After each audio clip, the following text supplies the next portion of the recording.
Welcome to another episode of the Svarim Chatter podcast. I'm Nachi Weinstein. This episode discusses the Books of Maccabees, namely 1 and 2, which, as you'll hear about, are not 1 and then 2. They're two different books. And as we mentioned here, Professor Schwartz did 2 English editions. His Maccabees 1 is available. It's about $85. The Volume 2 is very expensive, but I'll link to those in the show's notes. But I did mention the really nice new Hebrew editions by Rabbi Yitzchak Haritan.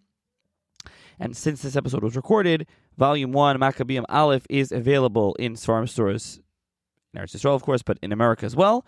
And Maccabees 2 is also available now. So I will find links to put in the show's notes. They should be available in your local Svarim store.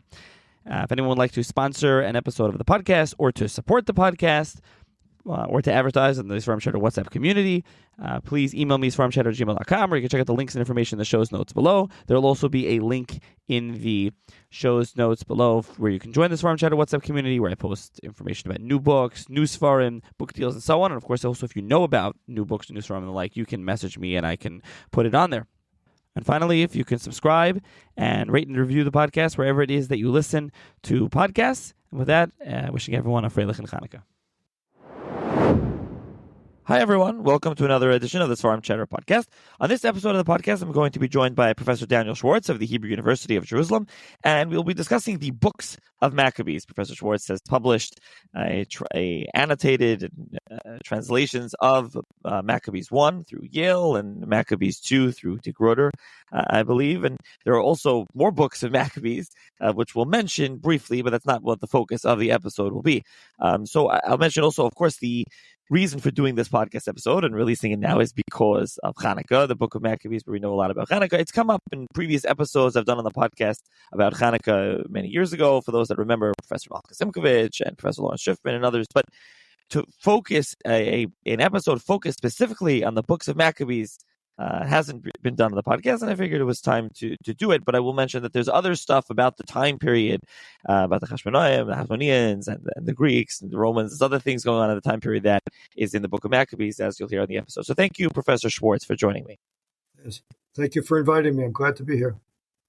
Also, one more thing I should just mention in the intro, that Book of Maccabees is in the Svarim Chitzonim, the Apocrypha. We'll get to that. It's also known as Maccabees Aleph, Maccabees Beis, again, the main ones. And I should mention, so the Professor Schwartz's English, very nice English editions, which there'll be links in the show's notes. There's also now, there was published a very nice, a couple of years ago, listeners may remember the Maccabees Aleph that came out with critical kind of yeshivish edition, I guess is the best way to say it. That one was just republished, and Maccabees Beis in that series was also published. The books are not sequels, but we're going to get to all of that.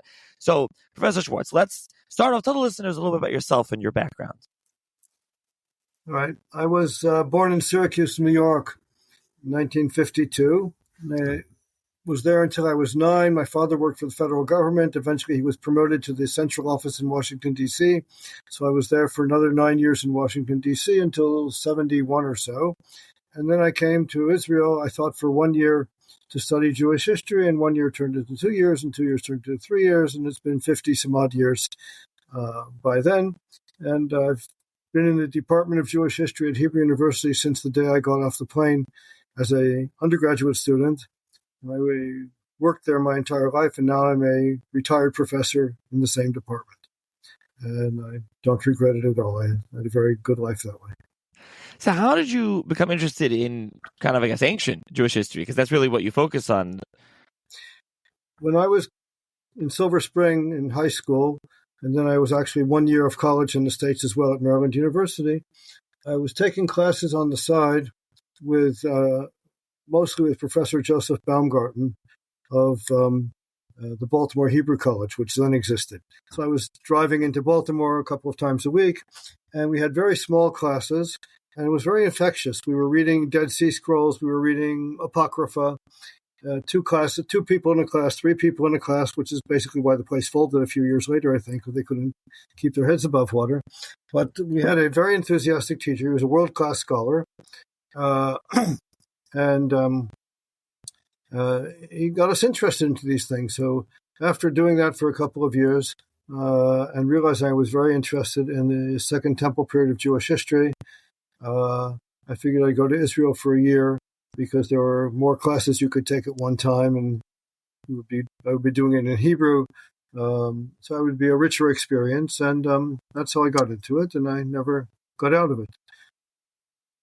So, how did you specifically come to research and then to publish on the Books of Maccabees? Again, as I said at the beginning, there's 5, but we're going to focus on 1 and 2, which is On the special ones related to Hanukkah. Yeah, we'll focus on them.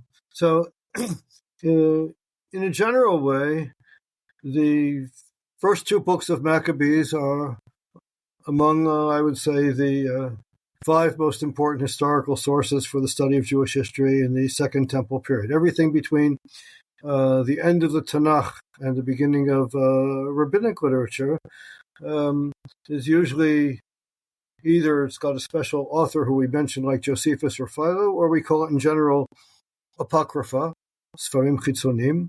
And among those, the historical books are most important for doing history, and First and Second Maccabees are the most important historical books in the Apocrypha, without any doubt.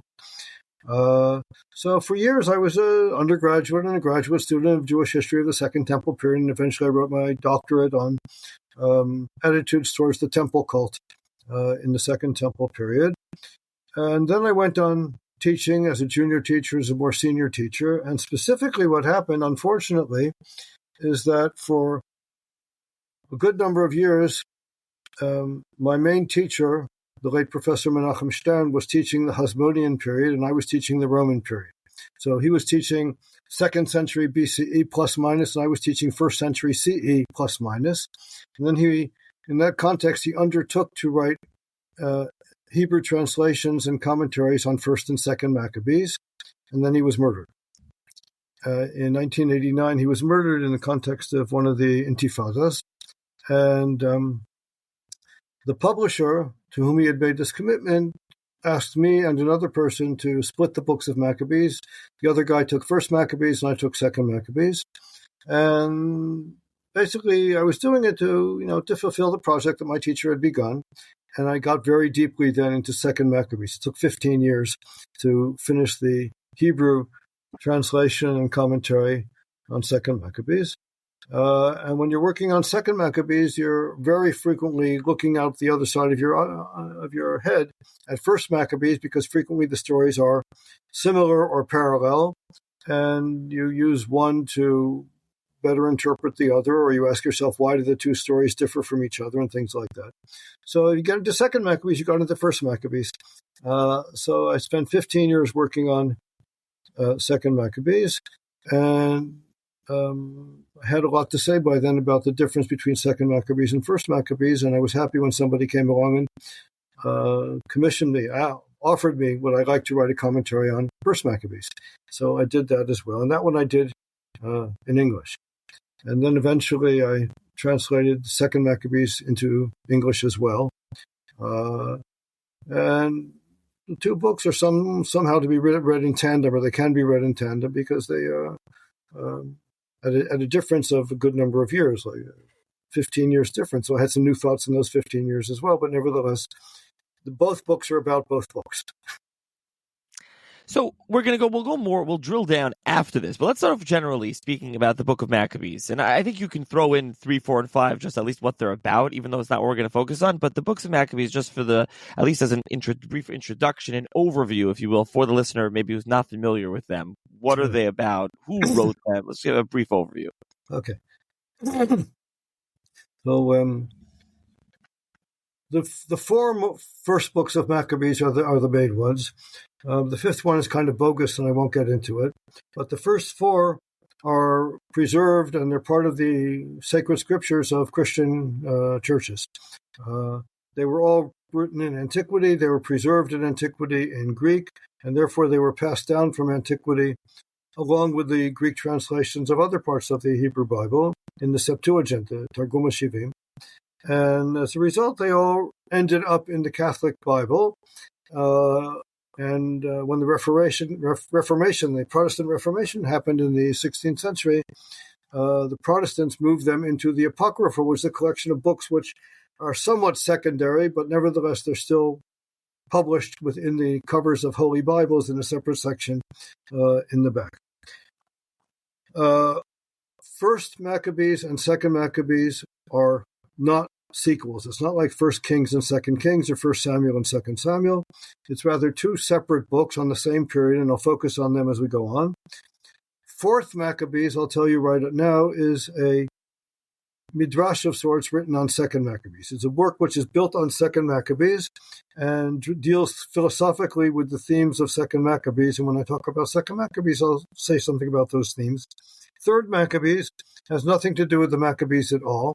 It has to do with the Jews of Egypt in the Hellenistic period, and has to do a story about the salvation of the Jews of Egypt from some persecution. It's very much like the Purim story for the Jews of Persia.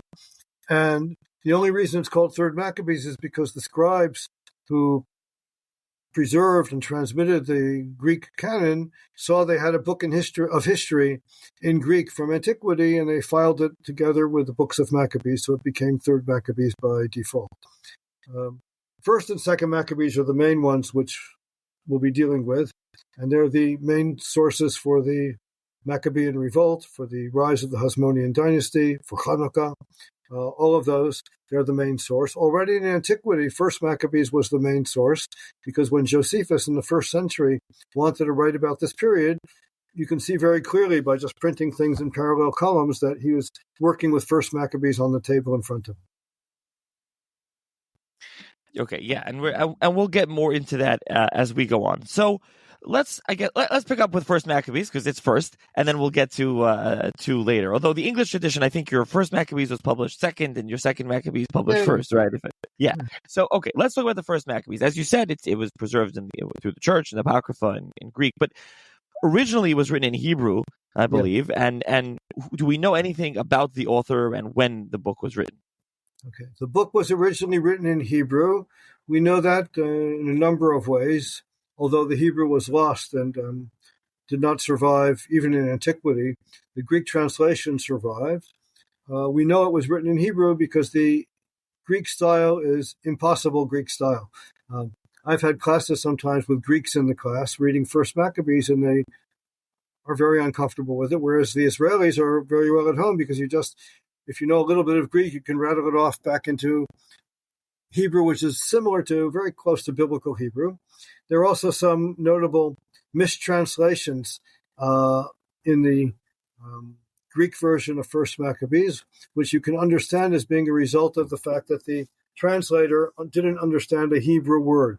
I'll just give you one example. In chapter 13 of First Maccabees, there's a reference to the tombs that were built for the Maccabees in Modi'in, and there's a reference to the Greek text refers to the machines at the bottom of the tombs.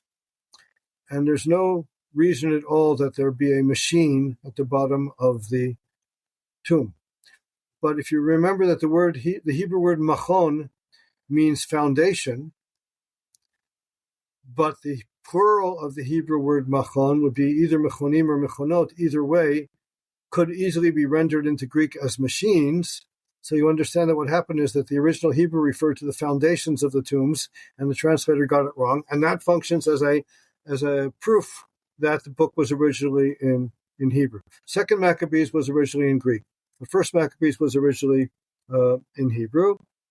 And I can give a brief account of what it's about. Is that what you want? Yes, for sure. Okay, so fine. The First Maccabees is a book which is about the problem which gave rise to the Hasmonean movement and the solution which was imposed by the Hasmonean movement.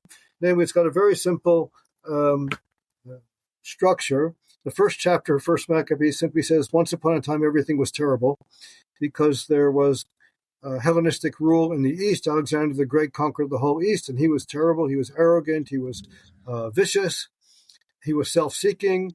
And for 150 years after him, he had descendants who ruled after him, and they filled the earth with evil.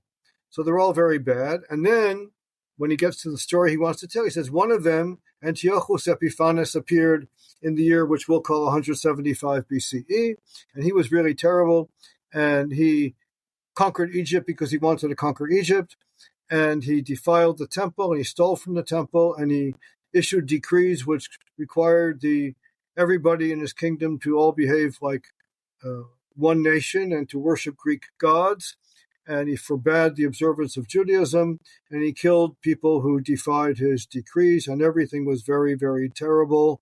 And that's how chapter 1 ends. And chapter 2 begins. There was a priest, a Kohen from Jerusalem named Modi'in, who went from Jerusalem to Modi'in, and he was there with his sons, and they all have their names.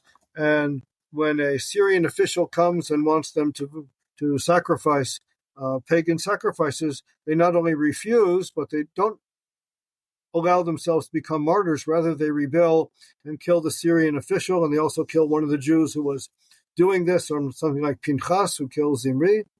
And they start a rebellion. And the whole rest of the book until chapter 15 is how one step after the other, first Mattathias and then his sons in sequence, successfully overcome the armies of the Syrians who were ruling the country, the Syrian Hellenistic Syrian kingdom that's ruling the country, Antiochus Epiphanes and his successors, until finally by the end of the book they set up their own sovereign state, of which they are at the head. Their high priest, which is the title they have to be head of the state. And the book ends with the death of one of them, Simon, at which point he is replaced by his son, John Hyrcanus. That's a very important stopping place for the story, because until that time, the first leader of the rebellion was Mattathias, and he was replaced by his son, Judas. And when Judas died on the field of battle in chapter 9, he's replaced by a brother, Jonathan. And when Jonathan is killed by one of the Syrian kings in chapter 12 and 13, he's captured in chapter 12, and his death becomes known in chapter 13, he's replaced by a third brother, Simon. And when brothers replace brothers, you don't have stability, because they have all these children who are going to be competing with one another. But when Simon finally dies, he's replaced by his son, John Hyrcanus, Yochanan Kohen Gadol in the rabbinic tradition.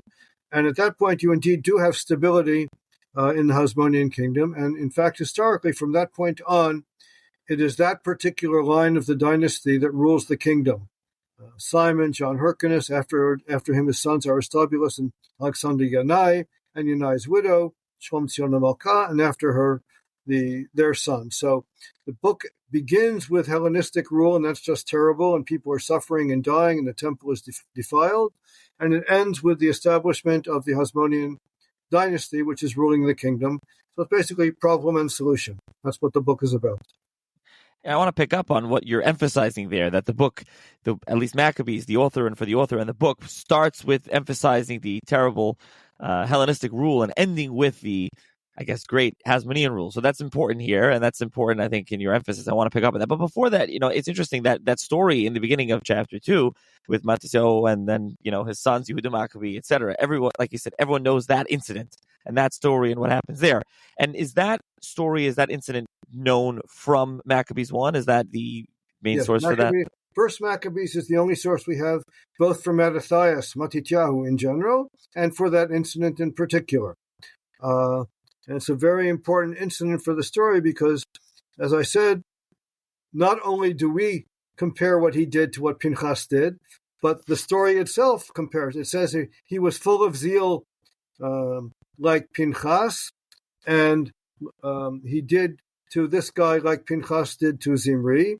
And then a few verses later, when Mattathias is on his deathbed, he mentions all of these biblical heroes like David and Joshua and Pinchas, our father. He sneaks that in as well. So we have here a very demonstrative attempt by the author to associate Mattathias with Pinchas. And the point of that is that Pinchas's action endowed him with Brit Kuhunat Olam. It endowed him with the right to be high priest, and that's in fact what the Hasmoneans claimed. They want to rule the country, and the country at that time is still being ruled by high priests. So to go back now to what you were saying a few minutes ago. So although the book, of course, a lot of what we know about Hanukkah comes from here, and we'll talk about that shortly, the book is about, as you say, you emphasize there, with the beginning how terrible Hellenistic rule was, and ending with how great the Hasmoneans were. And really throughout the book, it really is focused on the Hasmoneans themselves, going on, as you said, from the father to son to brother, and their fight with the Greeks. Is that what the author was trying to do? Yeah. Meaning, is that what his purpose here? What is the purpose as you read the book? I think we would call First Maccabees a dynastic history. It's a book which is meant to tell the story of how a particular dynasty came to power and to justify for the readers that this is a good thing, that they were so heroic, so stubborn, so willing to sacrifice themselves, and they did, one after the other, that this dynasty is entitled to rule. It has proven itself to be worthy of rule. And if we had to imagine who was paying for the book, for example, we would think about the public relations department of the Hasmonean state. That's the point of the book. I think somebody wrote in some other context years ago, if you want to know where a book wanted to go, you should see where the book went. And where the book went is the succession to the high priesthood of John Hyrcanus instead of his father. It's the very last verse, and it means we began with a problem, we begin and we end with a stable dynasty that has replaced it. So that's what the book is about. And the book covers, I should have said this perhaps, the book covers a period of 40 years from 175 BCE until 135 BCE, and particularly it concentrates on, let's say, the last 35 years of those 40 years, and tells them in great detail. So we'll get to Maccabees 2 and how that differs, because it does differ, especially in this context. So we'll get there shortly. We'll leave that for a little bit, because, again, it's not 1 and 2, as you said earlier. They're not sequels. It's completely different books. Okay, but let's talk about Hanukkah now. What does the book of Maccabees 1 have to say about the story of Hanukkah? So it is the most detailed source we have for Hanukkah. It starts off the story with talking about the defilement of the sanctuary in chapter 1, and a rebellion begins in chapter 2, and the rebellion goes on in chapter 3 and chapter 4 with a major victory by Judah Maccabee in chapter 4, whereupon, and by now you've gotten down to 164 BCE, whereupon Judah Maccabee and his people go up to Jerusalem, and they discover the temple has been totally neglected and profaned, defiled, and they put a good bit of effort into purifying it and reestablishing it, and they rededicate it is the word which is used. That's basically the same Greek word which we would use for Chanukah. And they put it back into operation in chapter 4. So you have, there's a little bit of an account of the ceremony which they have there, including singing praise to God when this happens. And then the story goes on after that. It says that in the very beginning of chapter 5 says, when the Gentiles round about saw that the Jews were being so successful, they were angry and jealous, and they started attacking the Jews. And the story goes on then from there with more wars against the neighbors. But Hanukkah itself, and it gives the date of the 25th of Kislev as the day when the rededication happened. So it's definitely the main source. In my commentary, I even went so far as to speculate, and it's not much more than that, but there are some reasons which led me to do it, that the book actually began, the first kernel of First Maccabees was something like of a Haggadah, like a text which ended with the end of chapter 4 that explains once upon a time there was a great problem, and it ended with the dedication of the temple. Because in the first generation, they knew they had something to celebrate, namely the dedication of the temple, but they didn't yet have the Hasmonean dynasty to celebrate. So I can imagine somebody feeling called upon or wanting to write a book which simply takes the story down to that major divide, namely the destruction, the dedication of the temple, and afterwards it was incorporated into the Hasmonean court history.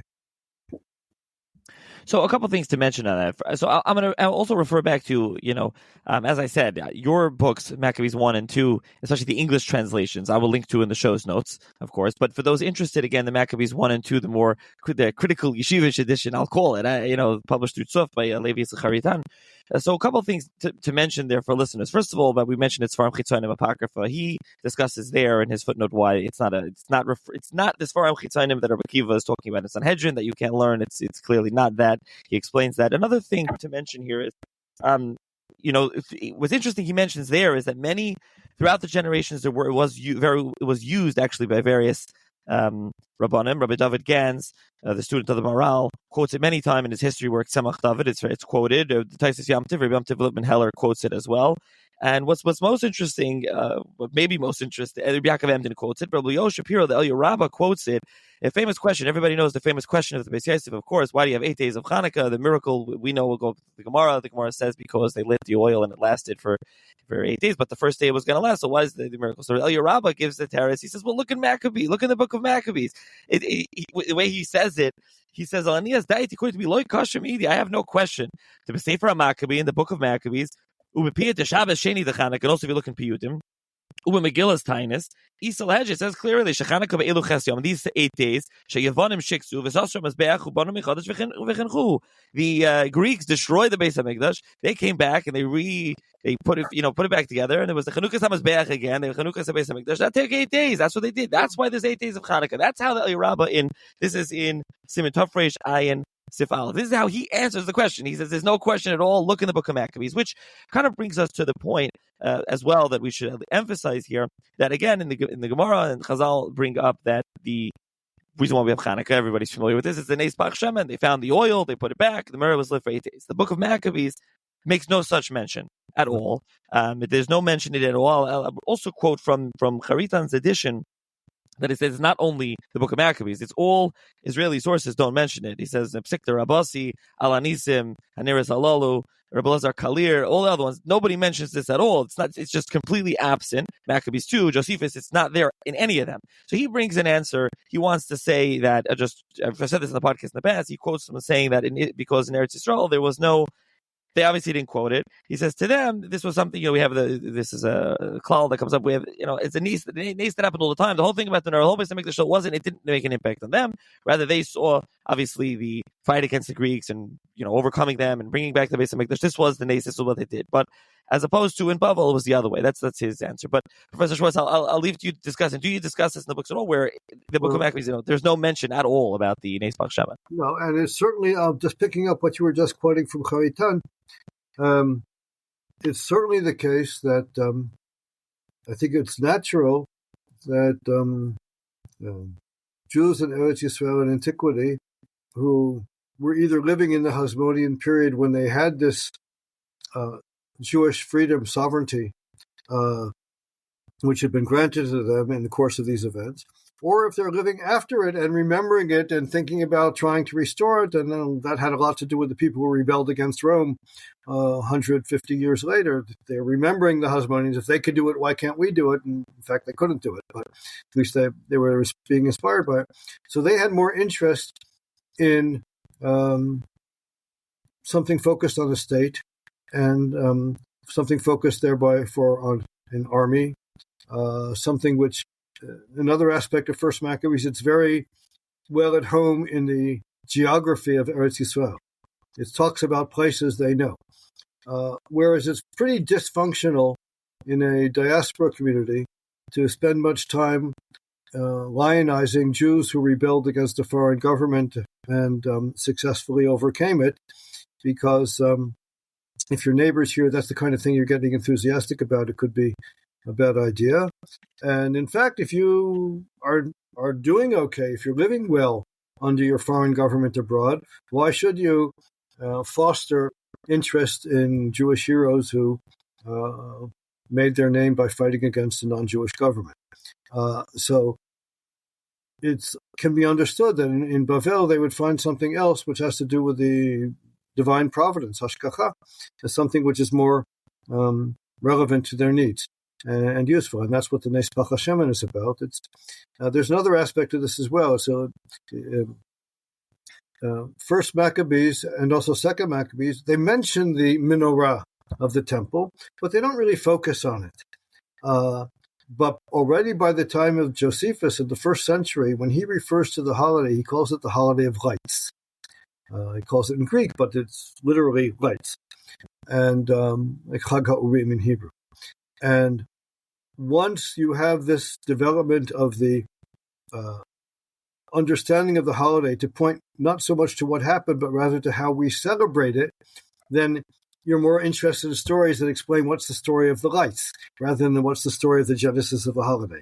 And the story of Nespach Hashem fills that need very well. Right, absolutely. I think Josephus says, doesn't he say that he doesn't recall why exactly? He doesn't know why it's called the Holiday of Lights? I don't remember that, but it could be. He definitely says it's called lights.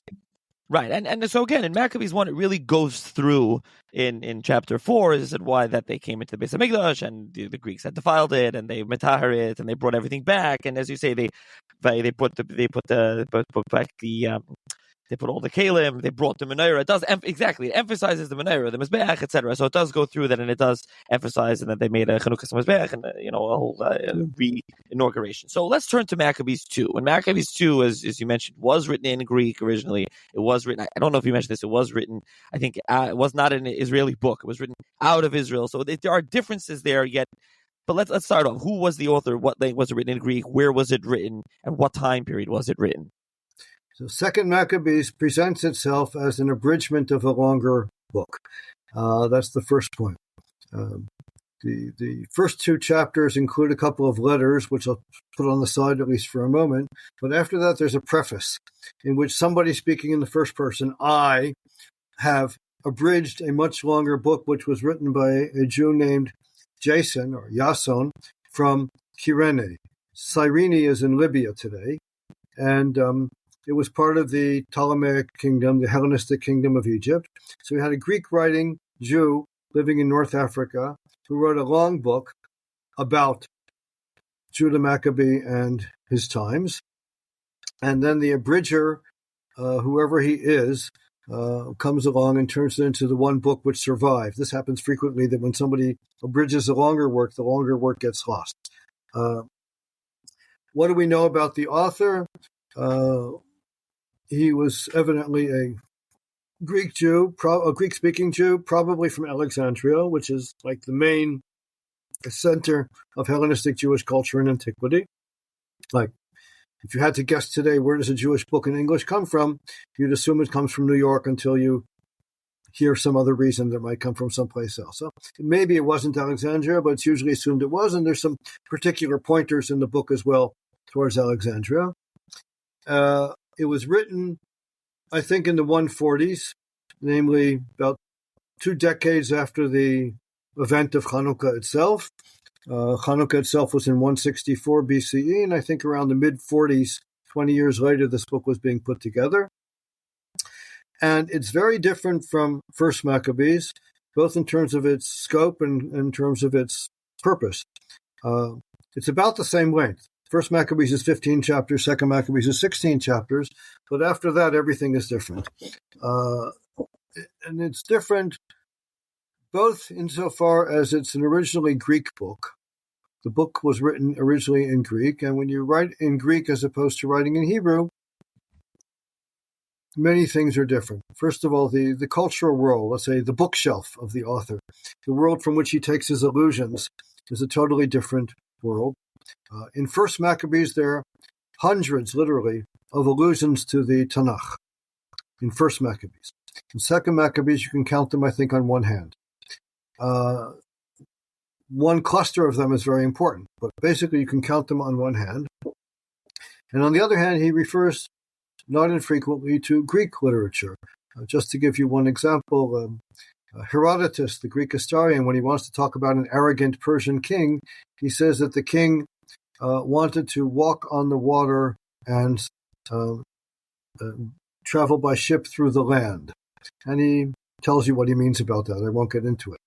In Second Maccabees chapter 5, when the author wants to say that Antiochus was an arrogant king, he says he wanted to walk on the water and travel by ship through the land.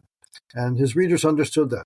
Or you know the story about the mother and the 7 children who were killed, which we know from the Midrash, Hanan, her 7 sons. That story is originally found in 2 Maccabees chapter 7. And It's about a mother and its 7 sons who are all arrested, and they're all tortured, and they're all killed. And then finally the mother is killed as well. And each of the sons along the way and the mother at the end has a speech before he or she is killed. But the author uses allusions to Sophocles' play about Antigone, which is about a Greek woman who stands up to a Greek tyrant. And when he gives the mother her speech, he plays with allusions from that speech, and his readers presumably would recognize what he was doing. So that's one major difference, that he's writing in Greek and using Greek culture to tell the story. The other major difference is that the author is living under foreign rule. And as far as we can see, it was friendly foreign rule. We have no evidence for Jews in the Hellenistic world being persecuted because they were Jews for like 300 years between Alexander the Great and the end of the Hellenistic world. When the Romans come along, it's a different story. But in the Greek world, we don't have evidence for them suffering.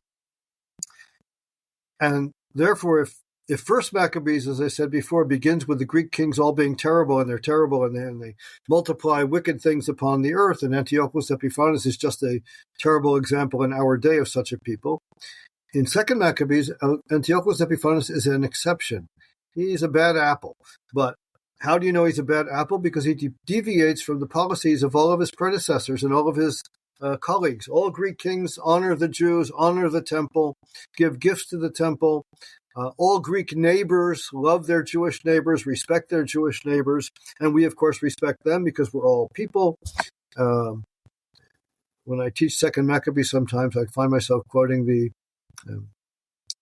Declaration of Independence. We hold these things to be self-evident, that all men are created equal. That's Second Maccabees. And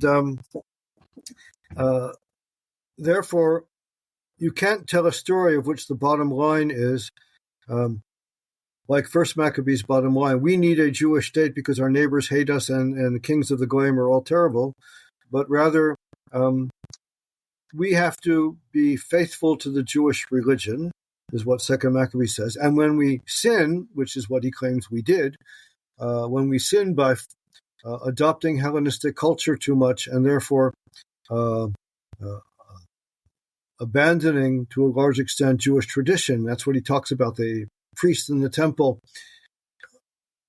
going to Greek sports instead of taking care of the Avodat Beit HaMikdash. Well, when he talks about those things, he says, therefore we were punished. And it turns out that the story is the Jews in the diaspora, of course, they get along fine with their neighbors, they get along fine with their kings. When they sin vis-a-vis their God, God turns off the providence. God mastiret panav, as it would say in Chumash. And he says that in Greek. When I referred before to a cluster of biblical allusions in Second Maccabees, that's the one it is, about hiding his face. And bad things happen for a while. And then atonement is achieved, and kapara. And when atonement is achieved, relations get back fine again. And atonement is achieved by martyrdom. Jews who allow themselves to be sacrifices. Now, what about the story of Hanukkah in Maccabees 2, especially versus Maccabees 1? Yeah. So, Second Maccabees, it's strange. I'll start a little bit before that. Second Maccabees, since it's a book from the diaspora, shows relatively little interest in the temple per se. It's not doing polemics against the temple. It's not saying Hashamayim kisi v'aretz adom raglai, that God doesn't need a temple, but it's not very interested in it because the author and the author's audience, they're living far away in a world in which they don't have communications like ours and transportation like ours. So the temple wasn't part of their lives. So a great example in First Maccabees chapter 1, when he talks about when Antiochus steals things from the temple, he gives a long list of the separate kelim which Antiochus stole from the temple. And in Second Maccabees chapter 5, in the parallel passage, he says Antiochus stole holy vessels, with no details at all. It looks like Second Maccabees, to begin with, didn't really tell the story of Hanukkah at all. Because there's no place in the book where the story of Hanukkah fits. There is, in the book as we have it in chapter 10, a section of 8 verses where the story is told. and it sticks out like a sore thumb because it looks like somebody stuck it in. Somebody missed the story. Somebody knew that we do have such a holiday, and if this is the book we're using, especially if we're Greek-speaking Jews, we better have an account of Hanukkah. But after chapter 9 says that Antiochus died, then you have 8 verses on Hanukkah, and then the next verse says, and Antiochus then died, and we thought he had already died. And for that reason, for other reasons, even the syntax of the passage is different from the usual syntax of the book. What it says is that the Jews celebrated the holiday for 8 days as if it were like the holiday of Sukkot. And they call it the holiday of Sukkot, which is in Kislev, which basically is asserting that the 8 days of Hanukkah are similar to the 8 days of Sukkot. But not only that, they're also singing praises, and they're even carrying lulavim. So it looks like somebody in antiquity thought that if you need an explanation why it's 8 days, they didn't point to, like you said before, the Gra points to, well, this is what we do simply when we do a dedication of a temple, like Shlomo had 8 days, and Chizkiyahu had 8 days, so to the Maccabees. No, they're doing something else. They're saying they remembered, it says in 2nd Maccabees, that when Sukkot had come around that year, they weren't there. They were in the mountains. They were hiding. They were in caves and in the mountains. And so it's as if it's implying it's like Pesach Sheni. It's like a second opportunity to celebrate Sukkot that year. And I can imagine people understanding it that way. It certainly says that very clearly in 2nd Maccabees 8. And in one of the letters which opens the 2nd Maccabees 10, and one of the letters that opens the book, it also is said as well, the holiday of Sukkot, which is in the month of Kislev. So that might be a way of giving more meaning to the holiday and explaining the similarities, yes, of doing it. We don't wave lulavim anymore on Sukkot, but apparently people then did, just like they said the same kind of Hodul Hashem ki tov ki olam chasto. Why not take a lulav? Now, something that comes up in the books is martyrdom. How does martyrdom fit into Maccabees 1 and Maccabees 2 versus Maccabees 2? In 2nd Maccabees, martyrdom is very, very central. It's basically the whole pivot of the book. The book tells a story in which martyrdom was very functional. It made things happen. Very briefly, by the 6th chapter of 2nd Maccabees, things are going terribly. Antiochus Epiphanes has made his decrees. People are dying. People are being executed. People are fleeing, successfully or not. And then he starts arresting people and torturing them and killing them. And you've got the story of the old man, a story like you have in the Midrash about the old man Elazar, who refuses even to pretend he's bowing down to an idol, or in 2nd Maccabees, he refuses even to pretend to eat sacrificial meat from pagan sacrifice, and he's killed. And then the mother and 7 children, and they're long stories. Elazar is half a chapter. The mother and 7 children, it's a whole long chapter. And right after that, at the beginning of chapter 8, Judah Maccabee gets his army together and they pray to God to make them successful. And God does, because his wrath has turned into mercy. And therefore, Judah Maccabee becomes unstoppable and he starts winning his battles. So things were going downhill because the Jews had sinned. Antiochus had made his decrees. God lets that happen because he's angry at the Jews. He turned his face away. And when he becomes conciliated with the Jews because of the sacrifice of by these martyrs, he restores his providence and everything becomes hunky-dory and they win all their battles. 1st Maccabees has very, very little interest in martyrs, and usually when they appear, which is like 3 times, they are simply foils for the Hasmoneans. They're doing the wrong thing as opposed to the Hasmoneans who are doing the right thing. So at the end of chapter 1, you've got Antiochus has made his decrees. People are dying. And it says in the very last verse of 1st Maccabees chapter 1, people are dying because they insisted on circumcising their children. They insisted on abstaining from eating non-kosher food, and they were killed. And there was a terrible wrath upon Israel, probably ketzef in the original Hebrew. And then chapter 2 begins, like I told you before, with Mattathias gets up, he leaves, he goes someplace else, and he starts a rebellion, which means that you've got two ways of dealing with the problem. One of them just ends in tragedy. That's the one chosen by the martyrs. And one of them ends in a promise of success and eventually will end in success. And then in the course of chapter 2, the author tells a very well-known story which is very well known in Israel today, that there were Jews who fled from Jerusalem to avoid the decrees, and they were in the desert of Judah, and the Seleucids chased after them and found them on Shabbat, and they called upon them to surrender or to fight, and they refused to surrender, but they also refused to fight because it was Shabbat, and they were all killed. And it says 1,000 of them were killed, along with their property and their cattle. And when Mattathias and his men heard this, they decided, if anybody ever attacks us on Shabbat, we are going to defend ourselves. So again, you have these people who chose to be martyrs, showing the unsuccessful route, showing the route which doesn't solve the problem. And it happens a third time as well in chapter 7. You can look and see it there for yourself. The martyrs are pious fools. They don't understand how the world really works. They believe villains who lie to them. And Judah Maccabee and his men, they are clever, and they understand when people are lying to them, and they take steps to defend themselves.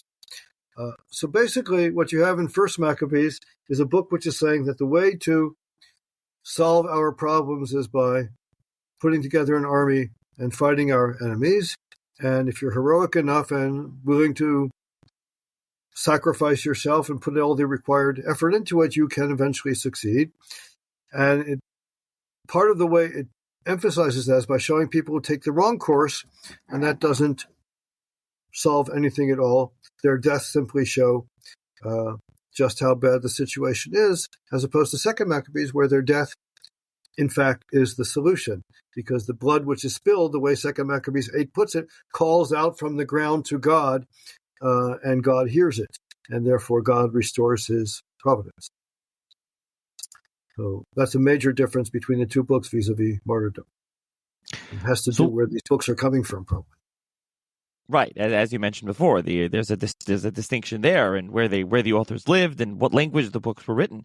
So, what did being Jewish mean to each of these authors? That's a big question. Let me do a little bit of philology first for you and say, you asked me what does being Jewish mean, and you didn't ask me what does being Judean mean, because we hardly use the word Judean in English today. And when we do, it sounds like an ancient word. It refers to, and that's what you look in the dictionaries, that's what they'll tell you. Judea was an ancient country, and we use Jewish today.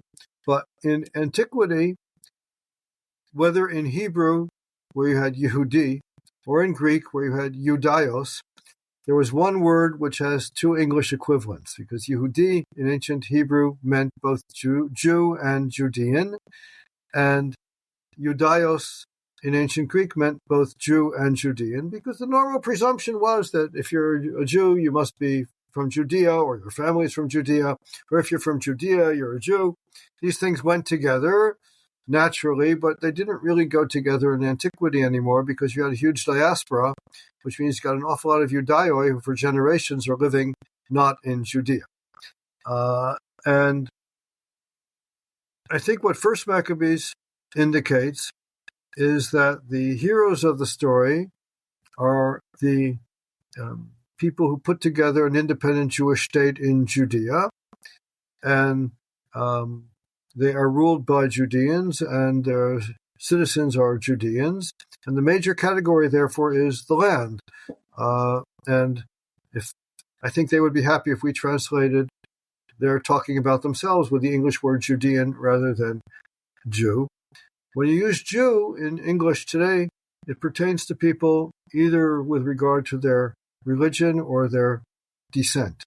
When I say that person's a Jew, I haven't specified whether I mean descent or religion, but I probably have expressed the assumption that probably most people of Jewish descent are Jewish religion of some type or other.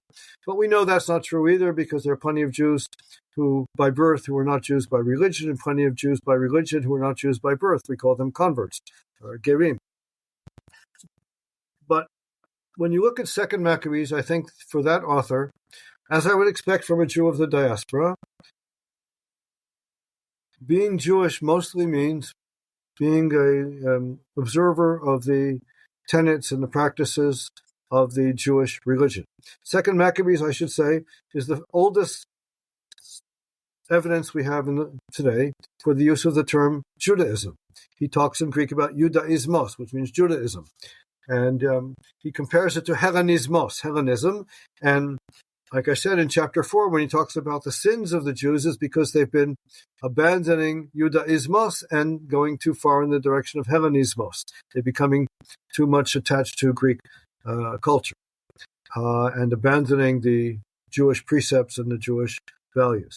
So I would say that the author of Second Maccabees is a non-Judean Jew. Certainly geographically, he's a non-Judean Jew, but also his values are that way. For example, the author of Second Maccabees I told you before that he doesn't have much interest in the vessels of the temple. He doesn't give any details about that. That goes hand in hand with the fact that he refers several times to God living in heaven. God living in heaven is a very congenial notion for Jews of the diaspora. But God living in Jerusalem, in his Beit Elohim, in his temple in Jerusalem, that's something which is very congenial for Jews in Jerusalem. If you live in Jerusalem, you think that you live in God's backyard, or he lives in your backyard, that makes you feel wonderful. If you live in Alexandria and you think that God lives in Jerusalem, that makes you a second-class Jew. You would rather God lives in heaven. And indeed, in Second Maccabees, several times God is said to live in heaven. In Second Maccabees, you have some miracles. You don't have the Nes Pach HaShemen, the miracle of the oil, but you have angels coming down from heaven and fighting battles. You have the prophet Jeremiah and the high priest Onias appear in heaven when Judah Maccabee is about to go into battle, and they give him a sword, and it's a real sword, and he uses the sword. You don't have any miracles in First Maccabees. First Maccabees doesn't have any belief in life after death. Second Maccabees does. It has very pointed argument, gives a very pointed argument in chapter 12 in favor of the belief in resurrection, that people can live after they have died. First Maccabees has very few prayers. Second Maccabees has loads of prayers, and it gives you the text of the prayers, and they're answered. A great example of the difference between two books, chapter 8 and chapter 15 of Second Maccabees, are long battle accounts. But neither of them gives any indication where these battles took place, because who cares, who knows where these places are in the land of Israel. But both of them give detailed accounts of the prayers that were said by the Jews and by Judah Maccabee before they went into battle. So I would say Second Maccabees, for him, if you ask him, what does it mean to be a Judaios, to be a Yehudi, he would say it means to be a Jew, a observer, a partaker of Judaism. And for the author of Second Maccabees, he's working for the royal court of Judea and royal dynasty of Judea. They're not royal yet, but by the end of the second century, they'll become kings. They will be royal.